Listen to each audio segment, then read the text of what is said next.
இன்னைக்கு நம்ம பார்க்க போற கதையில அதிகாரத்தை தன் கையில வச்சிருக்கிற ஒரு போலீஸ்கார அதே அதிகாரத்தை பயன்படுத்தி ஒரு நல்லது செஞ்சா எப்படி இருக்கும் அப்படிங்கறதான் இந்த படத்தோட கதை. ஜெய்பீம் அளவுக்கு இடையா ஒரு படம் அப்படின்னு கூட சொல்லலாம் இந்த படத்தை. படத்தோட ஒன்லைனர் என்னன்னா, ஒரு 5 பேரு மாயமான முறையில காணாம போறாங்க. அவங்களுக்கு என்ன நடந்துச்சு அப்படிங்கிற ஒரு உண்மையை வெளிக்கொண்டு வராரு நம்ம ஹீரோ. படத்தோட ஆரம்பத்துல கொஞ்சம் ஸ்லோவா போற மாதிரி இருக்கும், ஆனா அதுக்கப்புறம் பட்டைய கலப்பும். சரி, என்ன எதுன்னு மத்தபடி படம் பார்த்து தெரிஞ்சுக்கலாம். இந்த படத்தோட ஸ்டார்டிங் சீன்ல ஒரு திருவிழா ஒன்று நடக்குது கோலாகலமா. சில போலீஸ்காரங்க பஸ்ல வரத நமக்கு காமிக்கிறாங்க. அவங்களுக்குள்ள பேசிக்கிறது என்னன்னா, அவனை கண்டிப்பா பிடிக்கணும், அவனை எங்கேயும் தப்ப விட்டுறக்கூடாதுன்னு சொல்லி சில போலீஸ்காரங்க அந்த திருவிழா நடந்தது இல்லையா, அந்த இடத்துல ஒருத்தரோட போட்டோவை காமிச்சு இவனை எங்கேயாவது பாத்திருக்கீங்களான்னு சொல்லி கேட்டுக்கிட்டு இருக்காங்க. நம்ம படத்தோட ஹீரோ வர்கீஸ் தான் இவர் தான். அடுத்து அங்கிருந்து ஏதோ ஒரு வண்டியில போனதா ஏதோ தகவல் கிடைக்குது. அந்த வண்டியை சேஸ் பண்ணி இந்த போலீஸ்காரங்க ஜீப் எடுத்துக்கிட்டு அதே வழியா போயிட்டு இருக்காங்க. போகணும்னா இந்த வழியை தவிர்த்து வேற எந்த வழியிலும் போக முடியாது, அதனால நம்ம அந்த இடத்துல ஃபாலோ பண்ணணும்னு சொல்லி ஒரு பக்கம் இந்த போலீஸ்காரங்க தேடிட்டு போயிட்டு இருக்காங்க. ஒரு வேனுக்குள்ள பின்னாடி மாடெல்லாம் கட்டிக்கிட்டு அதுலதான் நம்ம ஹீரோ பதங்கி போய்கிட்டு இருக்காரு. நம்ம ஹீரோ எதுக்காக இப்படி பதங்கி போயிட்டு இருக்கணும், எதுக்காக போலீஸ்கிட்ட இருந்து இப்படி தப்பிச்சு போகணும் அப்படிங்கிற நிறைய கேள்விகளோட இந்த பக்கத்துல போயிட்டு இருக்க போலீஸ்காரங்க சரியா இந்த வண்டியை சேஸ் ஓவர் பண்ணிட்டாங்க. பிடிக்கும் போது கூட நம்ம ஹீரோ அங்க இருந்து தப்பிச்சு வேகமா ஒரு இடத்துல ஓடிக்கிட்டு இருக்கான். தேயிலை தோட்டமா இருக்குது. ஆனா போலீஸ்காரங்க எல்லாரும் அந்த இடத்தை சுத்து போட்டு நம்ம ஹீரோவை பிடிக்கிறாங்க. பிடிக்கும் போது கூட நம்ம ஹீரோ சில பேத்த அடிச்சு துரத்துறாரு. ஆனாலும் தலையில பலமா அடிச்சதால ஹீரோ அங்கேயே மயக்கம் போட்டு விழுகிறாரு. விழும்போது கூட ஏதோ ஒரு போராட்டத்துக்கு மத்தியில துப்பாக்கி சூடு நடக்கிற மாதிரி இங்க நம்ம ஹீரோக்கு சில விஷயங்கள் ஞாபகத்துக்கு வர மாதிரி காட்டுது. மயக்கம் போட்டு விழுந்த நம்ம ஹீரோவை அப்படியே இழுத்துட்டு போயிட்டு கஸ்டடியில வைக்கிறாங்க. கஸ்டடியில வைக்கும் போது இந்த பக்கத்துல என்ன நடந்துச்சுன்னு ஒரு பிளாஷ்பேக்கு போனா, காட்டு பகுதியில் வாழக்கூடிய மலைவாசி கிராமத்துல ஒரு சின்ன பொண்ணு இருக்கா இல்லையா, ஒரு பூவை எடுத்துட்டு வந்து பசங்களோட விளையாடிட்டு இருக்கா. அந்த பசங்களுக்குள்ள ஒரு சண்டை வருது, அது பெரியவங்களுக்கு கூட சண்டை வருது. அந்த சண்டையில நீங்க எதுக்கு எங்க இடத்துல வந்து வைக்கிறீங்க அப்படின்னு ஒரு சண்டை நடக்கும்போது அதே இடத்துல ஒருத்தர் இருக்கிறான். நம்ம வாழ்றது என்னவோ காட்டு பகுதியை வாழ்ந்துகிட்டு இருக்கிறோம், இதுல ஓ இடம் ஏன் இடம் என்னையா பிரிச்சு பேசிக்கிட்டு இருக்கிறீங்க, நம்ம எல்லாம் ஒண்ணுதானே அப்படிங்கிற மாதிரி இவங்க பேசிக்கிட்டு இருக்காங்க. ஒரு பர்டிகுலர் பேர் மட்டும் இங்க குடிசை போட்டு மலைப்பகுதியில மலைவாழ் மக்களா வாழ்ந்துகிட்டு இருக்காங்க. தேன் எடுக்கிறது, அந்த காட்டுக்குள்ள இருக்கிற பழங்களையும் காய்கறிகளையும் சமைச்சு சாப்பிடுறது, இவங்களுக்குள்ள ஒரு பாரம்பரிய வழக்கமா திருவிழா கொண்டாடுறது இப்படின்னு ரொம்ப சந்தோஷமா இந்த காட்டுக்குள்ள வாழ்ந்துகிட்டு இருக்காங்க. மிருகங்கள் மத்தியிலையும் மனுஷங்க சந்தோஷமா வாழ்ந்துகிட்டு இருக்காங்க. தலைமுடி அதிகமா இருக்கான் இல்லையா, அவன் அந்த பக்கத்து ஊர்ல இருக்கக்கூடிய ஒரு தோட்டத்துக்கு வந்திருக்கான். அங்க ஏதோ பாக்கு கொட்டை 2 கடிச்சிருக்குது, கீழே விழுந்தது. அதை எடுக்கும்போது அந்த தோட்டத்துக்காரன் இதை எதிர்ச்சியா பாத்துறான். என் காட்டுக்கு எத்தனை தடவை உன்னை வரக்கூடாதுன்னு சொல்லி இருக்கேன்னு சொல்லி அவனை போட்டு அடின்னு அடிச்சு போலீஸ் ஸ்டேஷன்ல கம்ப்ளைண்ட் கொடுத்து போலீஸ் ஸ்டேஷனுக்கு இங்கே எழுத்துட்டு வந்திருக்காங்க. கம்ப்ளைண்ட் கொடுக்கும்போது கூட அங்க இருக்கிற எஸ்ஐ, ஏப்பா இவன் என்னப்பா பண்ணான்னு சொல்லி கேட்டு இந்த மாதிரி தோட்டத்துல இருக்கிற 2 கொட்டை பாக்க திருடிட்டான் அப்படிங்கிற மாதிரி சொல்லலாம். இது முதல் தடவை கிடையாது, இது மாதிரி ஏகப்பட்ட தடவை இந்த மாதிரி திருடி இருக்கான். ஒவ்வொரு தடவை இவனை நாங்க வான் பண்ணி விட்டாலும் இவனுங்க அடங்குற மாதிரி தெரியல, இவனுக்கு இடத்தையே காலி பண்ணணும் அப்படிங்கிற மாதிரி இவனுங்க பேசிக்கிட்டு இருக்க. அங்க இருக்கிற ஒரு போலீஸ்காரர் அதோட விலை என்னன்னு கேட்டா சாதா 12 ரூபாய். ஒரு சாதா 12 ரூபாய்க்கு கோர்ட்டு கேஸ்ன்னு ஏறி அலைய வேண்டியது இருக்குது அப்படின்னு பார்த்தா செலவு ரொம்ப அதிகமாகுது, இதை இப்படியே விட்டுலாம், இனிமே இந்த மாதிரி பண்ண மாட்டான் அப்படின்னு சொல்லி வான் பண்ணி இருக்காங்க. ஆனா இந்த ஊர்க்காரனுங்க இந்த ஆளை பிடிச்சி பயங்கரமா அடிச்சிருக்கானுங்க. இவங்களோட மலைவாழ் கிராமத்துல ஒரு பொண்ணு நல்லா படிச்சிருக்கான். அந்த பொண்ணு தான் வந்து இங்க போலீஸ் ஸ்டேஷன்ல எதுக்காக அடிச்சிங்க, ஏன் அடிச்சிங்க, இந்த அடிக்கிறதுக்கான பதில் எல்லாம் உங்களுக்கு ரைட்ஸ் எல்லாம் யார் கொடுத்தது, கண்டிப்பா இதுக்கெல்லாம் ஒரு நாள் நீங்க பதில் சொல்லுவீங்கன்னு சொல்லி அங்க இருந்து அந்த அம்மாவை ஈர்த்துட்டு போறாங்க. கேஸ் எதுவும் போடலாமா, கூட்டிட்டு போமான்னு சொல்லி போலீஸ்காரர் அனுப்பி விடுறாரு. இப்ப அந்த மலைவாழ் கிராம மக்களுக்கு எல்லாருக்குமே சேர்ந்து ஒரு போராட்டம் ஒன்று நடத்தணும், நம்ம எவ்வளவு நாள் இங்கே இருக்குது, நம்ம உரிமையை நம்ம கேட்கணும் அப்படிங்கிற மாதிரி சொல்லிக்கிட்டு இருக்காங்க. ஏன்னா இந்த இடத்த காலி பண்ணணும் அப்படிங்கிற மாதிரி கவர்மெண்ட்ல ஒரு ஆர்டர் ஒன்று வந்திருக்கிறதா சொல்லி இந்த அம்மா கேள்விப்பட்டிருக்காங்க. அப்படியே பிளாஷ்பேக் முடிஞ்சு நம்ம ஹீரோவை காமிக்கிறாங்க. படுத்த படுக்கையா இருக்கிறார் இல்லையா, நம்ம ஹீரோவை பத்தி நிறைய டீடைல்ஸ் இந்த போலீஸ்காரங்க எடுத்திருக்காங்க. அப்பதான் அவங்களுக்கே ஒரு ஷாக், அவங்களுக்கு மட்டும் இல்ல நமக்கும் சேர்த்து ஒரு ஷாக். நம்ம ஹீரோ ஒரு போலீஸ்காரன் அப்படிங்கிறது இவங்களுக்கு தெரிய வருது. ஒரு போலீஸ்காரன் என்ன பண்ணா, அப்படி என்ன பண்ணிட்டான்னு நம்மள அரெஸ்ட் பண்ண சொல்லியிருக்காங்கன்னு சொல்லி இங்க இருக்கிற சக போலீஸ்காரர்களுக்கு என்ன மேட்டர் அப்படிங்கிறது தெரிய வரல. இப்ப ஹீரோவை உட்கார வச்சு அவங்க கிட்ட விசாரிக்கும் போது ஹீரோ ஒரு பிளாஷ்பேக்கு போறாரு. நம்ம ஹீரோவை பத்தி சொல்லணும்னா ரொம்ப நல்ல மனுஷன், எந்த ஒரு தப்பு தண்டாக்கும் போக மாட்டாரு, அப்பா கிடையாது. ஆனா இவர் படிச்சு ஒரு நல்ல வேலைக்கு போகணும் அப்படிங்கிறது ஆசை, அதுவும் கவர்மெண்ட்ல ஒரு பெரிய உத்தியோகத்தில் இருக்கக்கூடிய வேலை கிடைச்சாதான் போவோம் அப்படிங்கிற ஒத்த காலில் நிற்கிறாரு. அது மாதிரி சின்ன சின்ன கான்ஸ்டபிள் பிசி இப்படின்னு ஏகப்பட்ட வேலைகள் நம்ம ஹீரோக்கு வந்திருக்கு. ஆனாலும் நம்ம ஹீரோ போகல. இப்ப தான் ஃப்ரெண்ட்ஸ் கிட்ட இப்ப கூட ஒரு இன்டர்வியூ அட்டன் பண்ணிட்டு வீட்டுக்கு போறாரு. வீட்டுக்கு போனா அம்மாவும் திட்டுறாங்க, இப்படியே சுத்திட்டு இருந்தா எப்படிதான் முன்னுக்கு வருது அப்படிங்கிற மாதிரி திட்டிட்டு இருக்க. அடுத்த நாள் காலையில நம்ம ஹீரோ அதே ஊர்ல ஒரு பொண்ணை லவ் பண்றாரு. லவ் பண்ற பொண்ணு பேங்க்ல வேலை பார்க்கறா, கேஷியரா. அந்த பொண்ணு கூட போயிட்டு ஜாலியா பேசிக்கிட்டு செலவுக்கு அப்பப்ப காசை வாங்கிட்டு வர்றது. இப்படி சந்திக்கும் போது கூட அந்த பொண்ணு என்ன சொல்றாங்கன்னா, எங்க வீட்டுல எனக்கு அலைன்ஸ் பாத்துறாங்க, மாப்பிள்ள வந்திருக்கு, துபாய் மாப்பிள்ள அப்படிங்கிறதுக்காக என் அப்பா கட்டி கொடுக்க கொடுக்கலாம்னு முடிவு பண்ணிட்டான் அப்படின்னு சொல்லிக்கிட்டு இருக்க இந்த நம்ம ஹீரோ இருக்கார் இல்லையா, கொஞ்ச நாள் வெயிட் பண்ணு, நான் ஒரு நல்ல வேலைக்கு போயிடுறேன் அப்படிங்கிற மாதிரி சொல்லிக்கிட்டு இருக்க. இதே தான் நீ பல வருஷமா சொல்லிக்கிட்டு இருக்க அப்படின்னு இந்த பொண்ணு சொல்லிக்கிட்டு இருக்கா. கட் பண்ணா வீட்டுல காமிக்கிறாங்க. ஹீரோவோட மாமா இங்க வீட்டுக்கு வந்திருக்காங்க. வீட்டுக்கு வந்த உடனே அம்மா எல்லாருமே சேர்ந்து பேசிக்கிட்டு இருக்கும் போது கூட ஹீரோக்குன்னு சொந்தமா கொஞ்சம் நிலம் இருக்குது. ஒரு 40 சென்ட் தான் இருக்குது. அதுலயும் வாழை மரத்தை வச்சு விவசாயம் பண்ணிட்டு இருக்காங்க. அதை மாமாக்காரர் தான் பாத்துக்கிறாரு. அப்பப்ப இந்த தோட்டத்தை பாத்துக்கடா, அந்த வேலையாவது கத்துக்கோ அப்படிங்கிற மாதிரி நம்ம ஹீரோ கிட்ட அவங்க மாமா சொல்லும் போது கூட, ஆமா அது என்ன பெரிய ஒரு 5 ஏக்கர் நிலம் இருக்கிறது, 40 சென்ட், அதுலயும் வாழை வச்சு அதுல என்னத்த லாபம் வரும் அப்படிங்கிற மாதிரி சொல்லி கேட்டுக்கிட்டு இருக்க அம்மாக்காரங்க சண்டைக்கு வராங்க. இப்ப நீ சாப்பிட்டுட்டு இருக்க இல்லையா சாப்பாடு, அது அந்த 40 சென்ட்ல இருந்து தான் வருது, என்னோட தையல் தொழில இருந்து வரதை வச்சுதான் நம்ம குடும்பத்தை ஓட்டிக்கிட்டு இருக்கோம் அப்படிங்கிற மாதிரி சொல்லிக்கிட்டு இருக்க. இப்ப சாப்பிட்டுக்கிட்டு இருக்காங்க. ஹீரோவோட அப்பாவும் இந்த மாதிரி பெருசா 5 ஏக்கர் 10 ஏக்கர் நிலம் வந்தாதான் விவசாயம் பண்ணுவேன்னு சொல்லி சும்மாவே விட்டுட்டாரு. ஆனா ஒரு பெரிய பேரிடர்ல அவரே இறந்து போயிருக்கிறாரு. இப்படி நான் கஷ்டப்பட்டுக்கிட்டு இருக்கிறேன், நீயே அதே மாதிரி பண்ணிடாத, ஒழுங்கா ஏதாவது ஒரு கிடைக்கிற வேலைக்காவது போய் என்னோட கஷ்டம் உனக்கு தெரியுதா அப்படிங்கிற மாதிரி அந்த அம்மா கொஞ்சம் அழுதுட்டு சாப்பிடாம ஏஞ்சி போறாங்க. இது நம்ம ஹீரோக்கு கஷ்டமா இருக்கு. மாமாவும் இப்போதைக்கு ஏதாவது கிடைச்ச வேலைக்கு போப்பா, அதுக்கப்புறம் பெரிய வேலையாக ஏதாவது கிடைச்சதுன்னா போலாம்ல அப்படிங்கிற மாதிரி சொல்லிக்கிட்டு இருக்காங்க. அடுத்த நாள் காலையில அந்த பொண்ணை சந்திக்கிறதுக்காக நம்ம ஹீரோ போறாரு. அந்த பொண்ணு கிட்ட கொஞ்சம் காசை வாங்குறாரு. காசை வாங்கிட்டு அந்த பொண்ணு கூட போகாம வேற ஏதோ ஒரு இடத்துக்கு போறதா சொல்லிட்டு அங்கிருந்து கிளம்புறாரு. ஆனா போறது என்னமோ மாமா கூட சேர்ந்துக்கிட்டு பீடி அடிச்சுக்கிட்டு இருக்காரு. இது இந்த பொண்ணும் பாத்துறான். பார்த்ததுக்கு அப்புறமும் பயங்கரமா திட்டுறாங்க. சமாதானப்படுத்துறதுக்காக அப்பப்ப பேங்க்குக்கெல்லாம் நம்ம ஹீரோ போவார். இப்படியே இது ரொட்டீனா போயிட்டு இருக்குது. திடீர்னு ஒரு நாள் ஹீரோயினுக்கு பிறந்த நாள். அவங்க வீட்டுக்கே அந்த பொண்ணு வர சொல்லி இருக்கிறா. நைட் டைம்ல வீட்டுக்கு யாருக்கு தெரியாம நம்ம ஹீரோவை அந்த பொண்ணை பார்த்து பர்த்டே விஷ் எல்லாம் பண்ணிட்டு கட்டி பிடிச்சிட்டு இருக்கும்போது அந்த பொண்ணோட அப்பங்கார இதை பாத்துறான் தூரத்துல இருந்து. பார்த்த உடனே அடுத்த நாள் நம்ம ஹீரோவையும் அவங்க மாமாவையும் வர சொல்லி இருக்கிறாங்க. அதுவும் மர பட்டறைக்கு வர சொல்லி இருக்கிறாங்க. அங்க உட்காந்து பேசும்போது, உனக்கு என்னடா உத்தியோகம் இருக்குது, என் பொண்ணை நீ எப்பரா வச்சு பாத்துப்பா அப்படிங்கிற மாதிரி நிறைய கேள்வியில் ஹீரோவோட அப்பா இருக்கார் இல்லையா, அவரோட தம்பி சித்தப்பாக்காரரு பேசிக்கிட்டே இருக்கிறாரு. 40 சென்ட் இடம் வச்சிருக்கிற, அதை வச்சு என்னடா பண்ணுவா அப்படிங்கிற மாதிரிலாம் நிறைய கேள்வி கேட்டதுல கொடுக்க முடியாது அப்படிங்கிற ரேஞ்சுக்கு பேசிட்டாங்க. அவமானப்பட்டு நம்ம ஹீரோ அங்கிருந்து வராரு. இந்த விஷயம் ஹீரோவோட அம்மாக்கு தெரிஞ்சு போச்சு. நீ ஒழுங்கா இருந்தா உன்னை ஏன்டா கண்டவன் பேசிட்டு இருக்கலாம், அவங்க அப்பனுக்கு அந்த பொண்ணு கொடுக்கறதுக்கு விருப்பமே கிடையாதுன்னு சொல்லும்போது நம்ம ஹீரோ என்ன சொல்றேன்னா, விருப்பம் அவங்களுக்கு இருந்தா பத்தாது, அந்த பொண்ணுக்கு இருக்குது இல்ல, அது வேலையில இருக்குது இல்ல, அதை வச்சு நான் பாத்துக்குவேன், கல்யாணம் பண்ணிக்கிறோம் அப்படிங்கிற மாதிரி சொல்லிக்கிட்டு இருக்கும்போது கூட அம்மாக்காரர் திட்டுறாங்க. அப்ப ஏதோ ஒரு லெட்டர் ஒண்ணு வந்திருக்கிறதா சொல்லி அம்மாக்காரங்க கொடுத்துருக்காங்க. என்ன லெட்டர்னு பார்த்தா அது ஒரு பிசி போலீஸ்க்கான வேலை கிடைச்சிருக்கு நம்ம ஹீரோக்கு. ஆனா போக மாட்டா அப்படிங்கிற மாதிரி சொல்றாரு. ஹீரோவோட அம்மா கூட அழுதுகிட்டே போய் உட்கார்றாங்க. இப்படி கிடைக்கிற வேலை எல்லாத்தையும் விட்டுட்டு இவன் என்னதான் பண்ண போறான்னு தெரியலும் போது, இது ஒரு சின்ன வேலை, ஆக்சுவலி போலீஸ் வேலைங்கிறது சாதாரண வேலை கிடையாது, அதுல நான் போய் சேரணும்னா ஓரளவுக்கு சிஏ அளவுக்காக இருக்கணும் அப்படிங்கிற மாதிரி நம்ம ஹீரோ நினைச்சுக்கிட்டு இருக்க. மாமாக்காரர் தான் எதுவாக இருந்தாலும் யோசிச்சு முடிவு பண்ணு, அந்த பொண்ணை கட்டிக்கிறது கூட ஒரு தகுதி வேணும், அது இதுவா கூட இருக்கலாம்ல அப்படிங்கிற மாதிரி சொல்லிட்டு போறாரு. அதுக்கப்புறம் அந்த பொண்ணு சர்ச்சில் இருக்கும்போது அந்த பொண்ணை பார்த்து மீட் பண்றாங்க. மீட் பண்ணும்போது அந்த பொண்ணு என்ன சொல்லிடுறாருன்னா, எங்க அப்பா பேச்ச நான் மீற முடியாது, நான் கொஞ்ச நாள் நீ நானும் பேசாம இருப்போம், நீ ஒரு நல்ல வேலைக்கு போ, அதுக்கப்புறம் வா, அது வரைக்கும் நான் ஏதாவது சமாளிச்சுக்கிறேன்னு சொல்லும்போது ஹீரோக்கு கொஞ்சம் கஷ்டமாயிடுது. அப்ப இவ்வளவு நாளா பழகினது எல்லாமே வேஸ்ட் தானா, நீ என்ன அவ்வளவுதான் புரிஞ்சுக்கிட்டியா, நீ கூட என்ன புரிஞ்சுக்கலையா அப்படிங்கிற மாதிரி பேசிக்கிட்டு இருக்கிறாரு. இது எல்லாம் நம்ம நல்லதுக்கு தானே அப்படின்னு சொல்லிக்கிட்டு இருக்கிறாரு. இப்போ ஒரு வேலை கிடைச்சிருக்கு இல்லையா, அந்த வேலையில உன்னால ஏதாவது பண்ண முடியுதான்னு பாரு, ஒரு 4-5 பெரிய கேஸ் பிடிச்சினாக்கா ஆட்டோமேட்டிக்கா சிஏ போஸ்டிங் கூட உனக்கு கொடுத்துருவாங்க அப்படிங்கிற மாதிரி சொல்லிக்கிட்டு இருக்க. நம்ம ஹீரோ அதுல சேர்றதா சொல்லி முடிவு பண்ணிட்டாரு.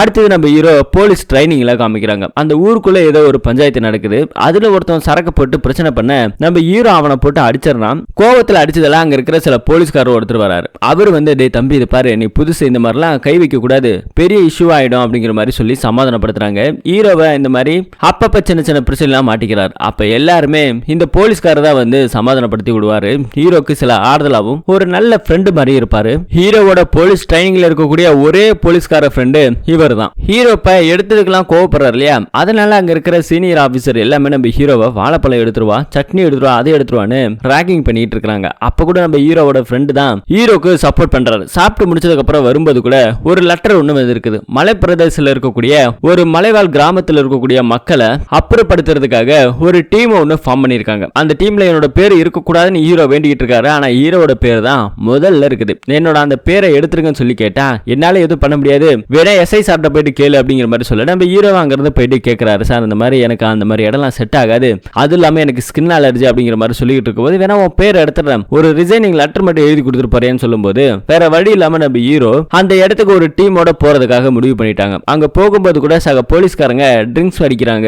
அப்பயும் ஹீரோட ஃப்ரெண்ட் இருந்தார் இல்லையா, அவரும் ட்ரிங்க்ஸ் அடிக்கிறாரு. இப்படின்னு அந்த இடத்துக்கு போயிட்டு இருக்காங்க. மலைப்பிரதேசமா தான் இருக்குது. அங்க போனோடனே நிறைய பேர் போராட்டம் நடத்துறாங்க.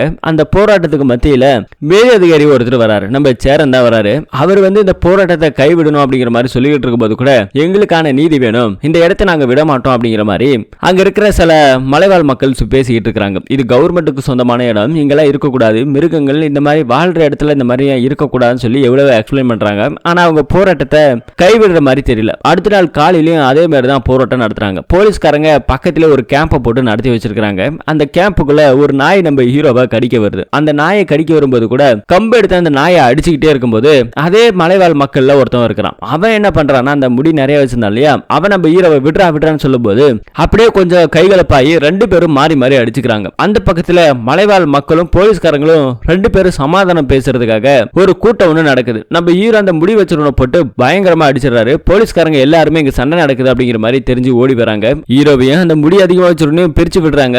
அதுக்கப்புறம் அங்க இருக்கிற மேலதிகாரி நம்ம ஹீரோவை பார்த்து, என்ன பண்ணிக்கிட்டு இருக்கிற, எவ்வளவு ஒரு சென்சிட்டிவான விஷயத்தை பேசிக்கிட்டு இருக்கும்போது இந்த மாதிரி மேல கை வைக்கலாமா, இது எவ்வளவு பெரிய பிரச்சனையில வந்து முடியும் தெரியுமான்னு சொல்லிட்டு என்ன நடந்ததுங்கிறத கேட்காம கூட அவரு பயங்கரமா திட்டிட்டு இருக்க ஹீரோவோட ஃப்ரெண்ட் இருந்த இல்லையா, அவரு வந்து சார் இது பையன் புதுசு சார் அப்படி இப்படின்னு பேசி அவரை சமாதானப்படுத்தி கூட்டு போய் உட்கார வச்சிருக்காங்க. இங்க அப்படியே பிளாஷ்பேக் முடிஞ்சு இங்க போலீஸ்காரங்க கஸ்டடியில இருக்காரு இல்லையா நம்ம ஹீரோ, இது என்ன தெரியுமா, இது உங்ககிட்ட கொடுத்த கன்னு, இந்த கன்னு துப்பாக்கில இருந்து நீ ஒருத்தவங்களை நெஞ்சில சுட்டு கொலை பண்ணிருக்க, அதுக்கான எவிடன்ஸ் இருக்குது அப்படிங்கிற மாதிரி சொல்லிக்கிட்டு இருக்கும்போது அதை நான் பண்ணல, நான் செய்யல அப்படிங்கிற மாதிரி சொல்லிட்டு இருக்கும்போது கூட போலீஸ்காரங்க போட்டு திரும்பவும் பயங்கரமா அடிக்கிறாங்க நம்ம ஹீரோவை. திரும்ப அப்படியே பிளாஷ்பேக்கு போனா அடுத்த நாள் காலையில கேம்ப்ல உட்கார வச்சு அந்த மலைவாழ் மக்கள் ஒரு பொண்ணு படிச்சிருந்தா இல்லையா, அவங்களை கூப்பிட்டு கட்சிக்காரங்கள்ல இருந்து ஏகப்பட்ட பேர் பேசுறாங்க. உங்களுக்கு வெளிய இடத்துல நாங்க பட்டா கொடுக்குறோம், எல்லாமே உங்களுக்கு செஞ்சு கொடுக்குறோம், அந்த மலைவாழ் இடத்த காலி பண்ணிட்டு வாங்க அப்படிங்கிற மாதிரி சொல்லும்போது கூட அவங்க இதுக்கு சரிப்பட்டு வரல, ஒத்துக்கல, அங்க இருந்து கிளம்புறாங்க. ஏன்னா இதுக்கு முன்னாடி நிறைய கட்சிக்காரங்க இந்த மாதிரி வந்து எங்கள்கிட்ட பேசினாங்க, ஆனா ஒருத்தர் கூட சொன்னதை செய்யல, நீங்க மட்டும் செய்வீங்கன்னு எங்களுக்கு என்ன நிச்சயம் அப்படிங்கிற மாதிரி சொல்லிட்டு அவங்க அங்க இருந்து போறாங்க. அடுத்தது காட்டுக்குள்ள இருக்கிற அந்த மலைவாழ் மக்கள் எல்லாமே திருவிழாவை ஜாலியா கொண்டாடிட்டு இருக்காங்க. அப்படி கொண்டாடிட்டு இருக்கும்போது கூட இதையும் போலீஸ்காரங்க பாத்துக்கிட்டு இருக்காங்க. அடுத்த நாள் காலையில நிறைய ஏர்போர்ஸ்ல இருந்து நிறைய மிலிட்டரிக்காரங்களை இங்க வர வச்சிருக்காங்க. ஏகப்பட்ட பேரை வர வச்சிருக்காங்க. இதெல்லாம் மலைவாழ் மக்கள் பார்த்துட்டு பயந்துகிட்டு இருக்காங்க.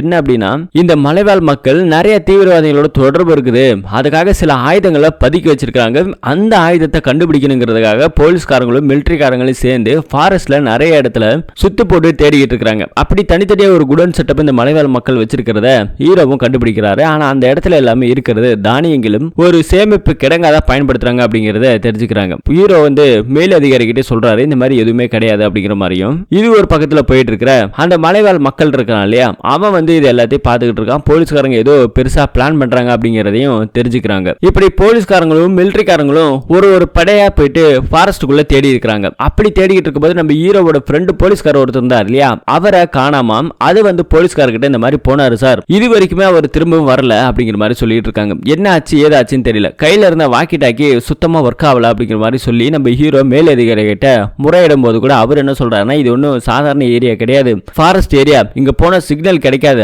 அதுவும் இல்லாம அவங்க ஒன்றும் சின்ன பசங்க கிடையாது, ஒரு போலீஸ்காரன் மிலிட்டரிக்காரங்க, அவங்க ரெண்டு பேத்துக்கும் அவங்கள பாதுகாத்துக்க தெரியும், நீ உன் வேலையை பாரு வந்துருவாங்க அப்படிங்கிற மாதிரி பேசிக்கிட்டு இருக்காங்க. இந்த பக்கத்துல அந்த சின்ன பசங்க மலைவாழ் மக்கள் எல்லாமே விளையாடிட்டு இருக்காங்க. ஏதோ ஒரு பொருளை வந்து ஒரு குட்டி பொண்ணு தரமாட்டேன்னு சொல்லி அடம் பிடிச்சிக்கிட்டு இருக்குது. அந்த பொண்ணு கையில இருக்கிறது என்னன்னா ஒரு வாக்கி டாக்கி. இந்த வாக்கி டாக்கி நம்ம ஹீரோ ஃப்ரெண்ட் போலீஸ்காரர் இருந்தார் இல்லையா, அவர்கிட்ட இருந்தது. இந்த விஷயம் நம்ம ஹீரோவை பார்த்துட்டு மேலதிகாரி கிட்ட இந்த மாதிரி அந்த வாக்கி டாக்கி அந்த சின்ன பொண்ணு கிட்ட இருக்குது அப்படிங்கறத சொல்றாரு. இது தெரிஞ்ச அவருக்கே கொஞ்சம் ஷாக்கிங்கா இருக்குது. நீ போய் என்ன பண்றனா, அந்த பொண்ணை நாசுக்கா தூக்கிடு அப்படிங்கிற மாதிரி ஒரு பிளான போடுறாங்க. நம்ம ஹீரோவை தான் அனுப்புறாங்க. ஒரு சின்ன ஆப்பிள வச்சு அந்த சின்ன குழந்தைய அப்படியே கூப்பிடுறாரு. அந்த பாப்பாவும் ஆப்பிளுக்கு ஆசைப்பட்டு கிட்ட வருது. கிட்ட வந்து அந்த சாக்கல டக்குன்னு தூக்கிடுறான். அந்த முடி வச்சிருக்கான் இல்லையா, அந்த மலைவாழ் மக்களை அவனும் தடுக்கிறதுக்காக வரான். இந்த பக்கத்துல அவனு வரான். ரெண்டு பேத்துக்கும் பயங்கரமான சண்டை நடக்குது. அந்த சின்ன பாப்பா அதை நின்று பார்த்துக்கிட்டே இருக்குது. அடிச்சு அவனை தரன்னு இழுத்துட்டு போயிட்டாங்க. முடி வச்சிருக்க கஸ்டடியில வச்சு சொல்லுங்கடா என்னடா பண்ணீங்க, எங்கடா எல்லாத்தையும் பதுக்கி வச்சிருக்கீங்க அப்படிங்கிற மாதிரி சொல்லி பயங்கரமா போட்டு அடிக்கும்போது இது எப்படா கிடைச்சதுன்னு சொல்லி கேட்கும்போது எனக்கு தெரியாது அப்படிங்கிற மாதிரி அவன் பதில் சொல்ல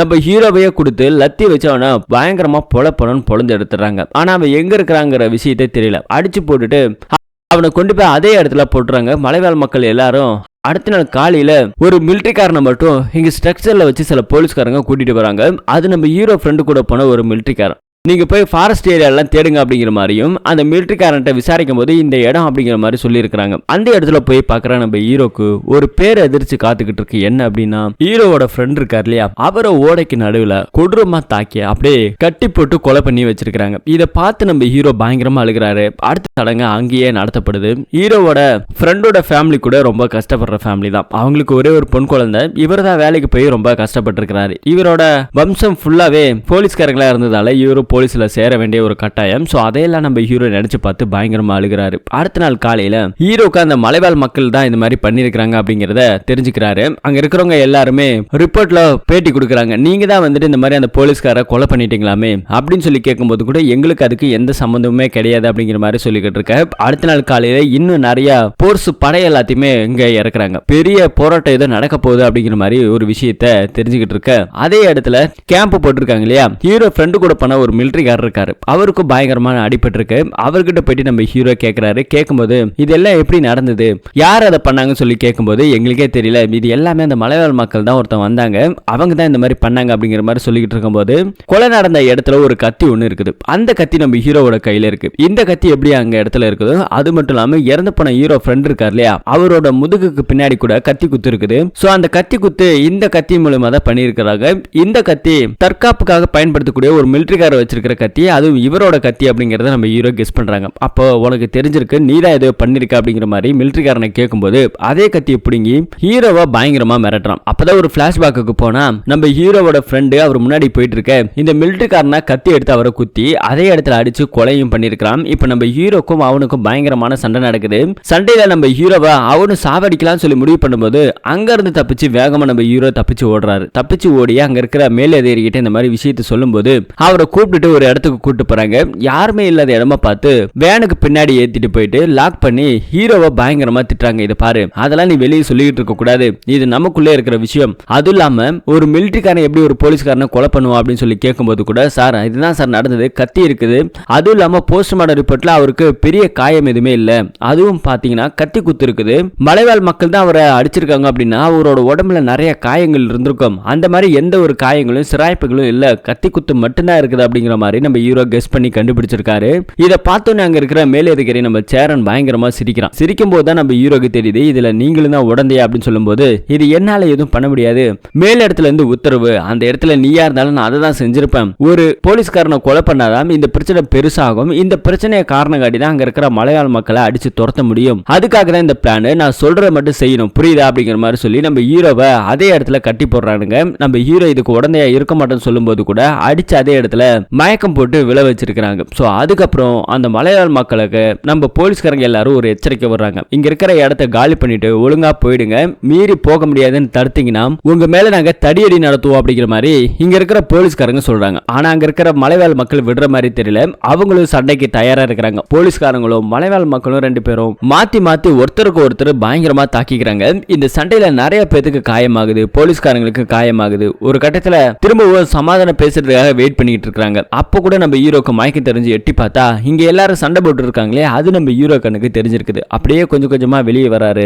வெளியே வந்து நிக்கும் போது கூட ஹீரோ கையில ஒரு பெரிய துப்பாக்கி ஒண்ணு ஆரம்பத்துல நம்ம ஹீரோ ஃப்ரெண்டு கொடுத்திருப்பாரு. இந்த துப்பாக்கி இருக்கு இல்லையா, இது நல்லதுக்கும் பயன்படுத்தலாம் கெட்டதுக்கும் பயன்படுத்தலாம், ஆனா இந்த துப்பாக்கியை தொடக்கூடாதுன்னு மட்டும் வேண்டிக்கோ அப்படிங்கிற மாதிரி சொல்லியிருப்பாரு. இப்ப அதை நினைச்சுக்கிட்டு இங்க வந்து நிக்கும் போது கூட ஹீரோவோட கையிலுமே லத்தி சார்ஜ் கொடுத்து அடிக்க சொல்லி அனுப்புறாரு மேலதிகாரி. இதெல்லாம் பாத்துக்கிட்டு இருக்க நம்ம ஹீரோ போய் அடிப்பாரா, அங்க இருக்கிற மலைவாழ் மக்களை காப்பாத்தணுங்கிறத தெரிஞ்சுக்கிட்டாரு. நிறைய பேர் அடிச்சு போலீஸ்காரங்க துன்புறுத்துறாங்க லத்தியால. அப்படி இருக்கும்போது அந்த சின்ன பொண்ணு அங்க இருக்கிற அடி வாங்குற எல்லாத்தையுமே நம்ம ஹீரோ காப்பாத்துறாரு. போலீஸ்காரங்க அடிக்கிறவங்களை எல்லாத்தையும் நம்ம ஹீரோ போலீஸ்காரே போட்டு அடிக்கிறாங்க. எல்லாருக்கும் நல்லதான் செய்யறாங்க. அப்படி இருக்கும்போது அந்த முடி நிறைய வச்சிருந்தா இல்லையா, அவன் கூட நம்ம ஹீரோவை தப்பா புரிஞ்சுக்கிட்டு அடிக்கிறதுக்காக ஓடி வருவான். நம்ம ஹீரோ நவுந்து போக அவன் ஒரு ஈட்டி மாதிரி ஒண்ணு வச்சிருப்பான். அந்த ஈட்டி அங்க இருக்கிற காரை உடைச்சு கண்ணாடியில குத்திரும். அதை மேலதிகாரி தெரிஞ்சுக்கிட்டு உங்களுக்கு சுடுறதுக்கான பர்மிஷன் நாங்க கொடுக்குறோம், யார வேணாலும் சுடுங்க அப்படிங்கிற மாதிரி பர்மிஷன் கொடுக்க எல்லாரும் துப்பாக்கி எடுத்து அந்த முடி நிறைய வச்சிருந்தா பாருங்க, அவனை நெஞ்சில சுட்டு கொலை பண்றாங்க.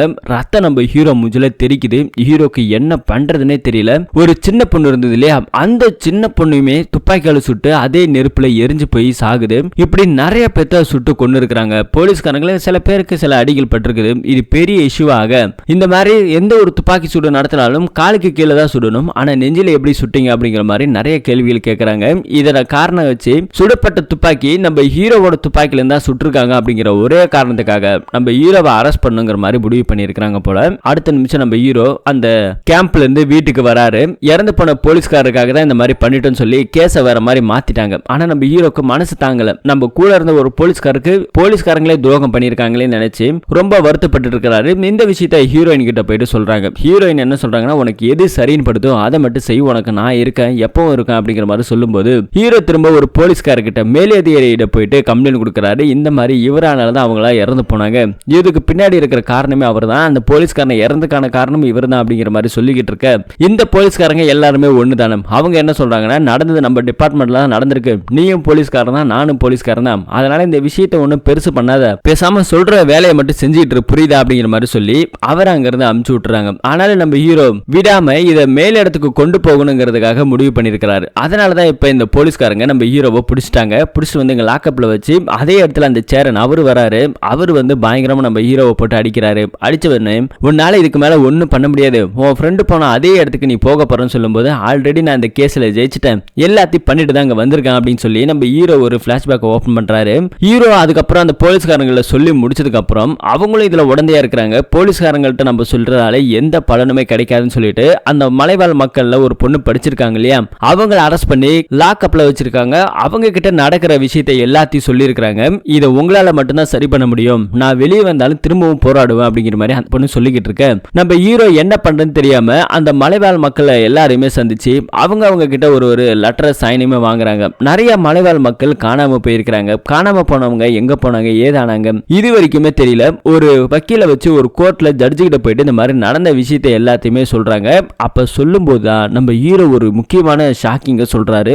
என்ன அப்படின்னா, அந்த மலைவாழ் மக்களை நிறைய பேரை சுட்டாங்க இல்லையா, சுட்ட விஷயம் வெளியே தெரிஞ்சா பிரச்சனை ஆயிடுன்றதுக்காக சுடப்பட்ட ஒரு 5 பேத்தையுமே ஒரு மூட்டையில கட்டி அங்க இருக்கிற போலீஸ்காரங்க தூக்கிட்டு வந்து ஒரு இடத்துல குழி தோண்டி அந்த 5 பேத்தையுமே குழியில போட்டு எரிச்சு இருக்கிறாங்க. அதுல ஒரு சின்ன பொண்ணு இருக்குது. சோ இது எல்லாத்தையும் பார்த்து நம்ம ஹீரோவால சகிச்சுக்க முடியாம அதே இடத்துல அழுது இருக்கிறாரு. இந்த விஷயத்தை எல்லாத்தையுமே பண்ணது அந்த போலீஸ்காரங்க தான் அப்படிங்கறத கோர்ட்ல ஜட்ஜு கிட்ட நம்ம ஹீரோ சொல்லி இருக்கிறாரு. இது உண்மையாங்கிறத நாங்க ஒரு டீமை வச்சு ஃபார்ம் பண்ணி செக் பண்ணுவோம், உங்களோட சப்போர்ட் எங்களுக்கு வேணும், கண்டிப்பா இதுக்கு யார துணை நின்னாலும் சரி அவங்கள நாங்க அரெஸ்ட் பண்ணுவோம் அப்படிங்கிற மாதிரி ஜட்ஜு சொல்லியிருக்காரு. ஒரு டீமை ரெடி பண்ணி அதே ஃபாரஸ்ட் ஏரியா கூட்டு போய் நம்ம ஹீரோ இந்த இடம் தான் அப்படிங்கிற மாதிரி சொல்ல அந்த இடத்தை இப்ப தோண்ட ஆரம்பிக்கிறாங்க. தோண்டும் போது ஃபாரன்சிக்ல இருந்து நிறைய பேர் வந்திருக்காங்க. செக் பண்ணும்போது அது மாதிரி ஒரு சின்ன சின்ன எலும்பு கூடு எரிக்கப்பட்ட நிலைமையிலும் திரும்பவும் எரிக்கப்பட்டிருக்குது அப்படிங்கறத கண்டுபிடிச்சிடுறாங்க. கண்டுபிடிச்சதுக்கு அப்புறம் நிறைய மண்டவோடுகள் கிடைக்குது. இப்படி எல்லாமே பண்ணது இந்த போலீஸ்காரங்க தான் அப்படிங்கறத தெரிஞ்சுக்கிறாங்க. அதுலயும் ஒரு சின்ன பொண்ணு பாவம் பச்சை குழந்தை கூட தெரியாம அதை கூட சுட்டு எரிச்சு அதையே திரும்ப எரிச்சு கொலை பண்ணிருக்காங்களே, இவ்வளவு கேவலமா ஒரு மனுஷ பிறவி இருக்குமான்னு சொல்லி நம்ம ஹீரோ ஜட்ஜு கிட்ட சொல்ல, இப்ப மலைவாழ் மக்கள் இறந்து போனதும் அவங்களை குழி தோண்டி புதைச்சது இந்த மாதிரியான குற்றங்களை செஞ்சது இந்த போலீஸ்காரங்க தான் அப்படின்னு சொல்லி நம்ம மேலதிகாரி சேரன் அவங்க கூட உடனடியா இருந்த எல்லா போலீஸ்காரங்களுமே அரெஸ்ட் பண்ணிட்டாங்க. இப்ப அந்த மலைவாழ் மக்களுக்கு ஒரு நீதியும் கிடைச்சிருக்கு. இது எல்லாமே டிவி நியூஸ்லயும் வருது. நம்ம ஹீரோ தான் இந்த கேஸை வெளிக்கொண்டு வந்தாரு அப்படிங்கிற மாதிரி சொல்லி இந்த படத்தையும் அப்படியே முடிச்சிருக்காங்க. இந்த படத்தோட கதை எப்படி இருக்கு அப்படிங்கறத கமெண்ட் செக்ஷன்ல சொல்லுங்க. இது மாதிரியான இன்ட்ரெஸ்டிங்கான கதையை தெரிஞ்சுக்கணும் நம்ம சேனலை சப்ஸ்கிரைப் பண்ணி வைங்க. மீண்டும் ஒரு நல்ல படத்தோட கதையில சந்திப்போம். தேங்க்யூ.